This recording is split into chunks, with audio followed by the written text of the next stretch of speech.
Hi there, I'm Carolyn, Trichologist at Absolique. Today we're talking about dry hair and frizzy hair because I got a request from my last video which was curly hair losing curl. So they wanted me to talk specifically about the dry hair and frizzy hair. So my first question here is, why is the hair dry or frizzy? Okay, has the hair always been dry or frizzy? And if that's the case, it might be the genetic hair type.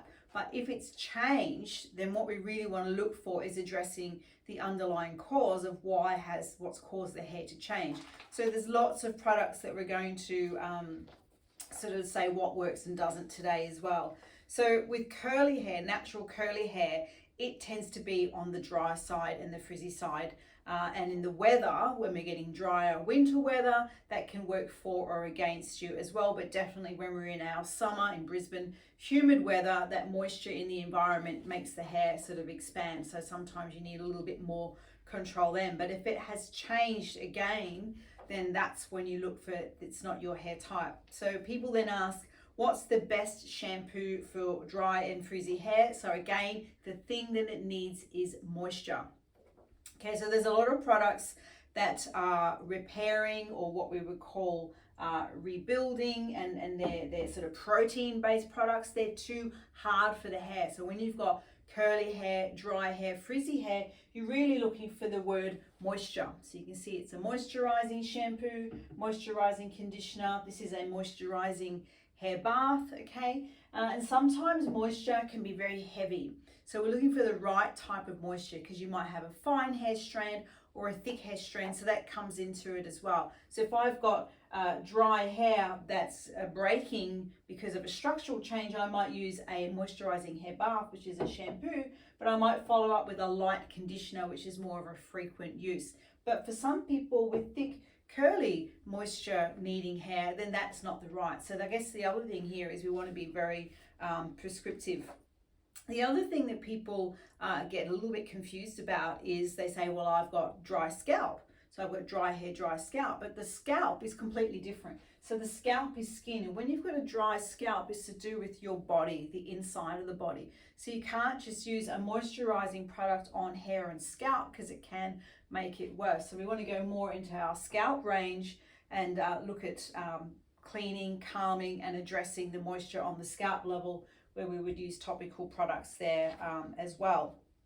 So the other thing we have here is a lot of anti-frizz type hair products. So a lot of the time they're not actually moisture. Okay, so and then there can be the wrong type of moisture. I'm finding they're very heavy products, and a lot of them are having coatings in them. So they're using sort of synthetic type silicons, or they're using very hard type synthetic keratins as well.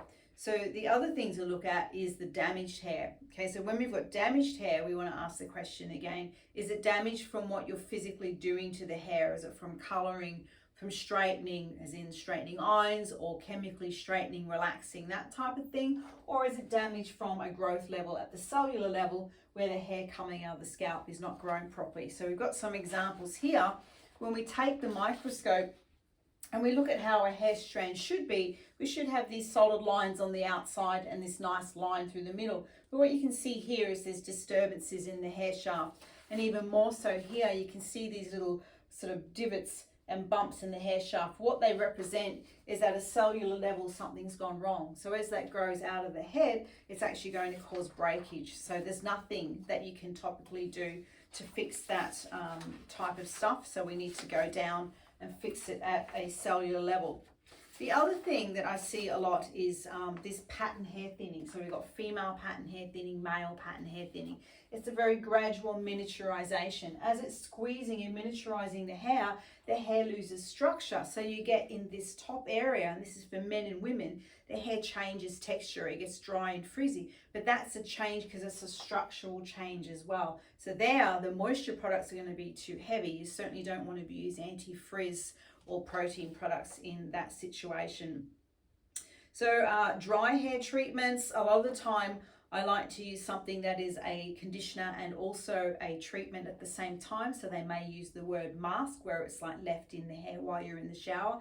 They can be quite good, but again, it's not going to address any underlying cause. Okay, so what I do here as a trichologist is help you to identify your individual hair type, what's actually going on topically at a cellular level, and what are the right products, how to choose the right products for you. So I'm here in Brisbane, but I can help people online all around the world. So what you need to do is email me. It's info@absolique.com.au.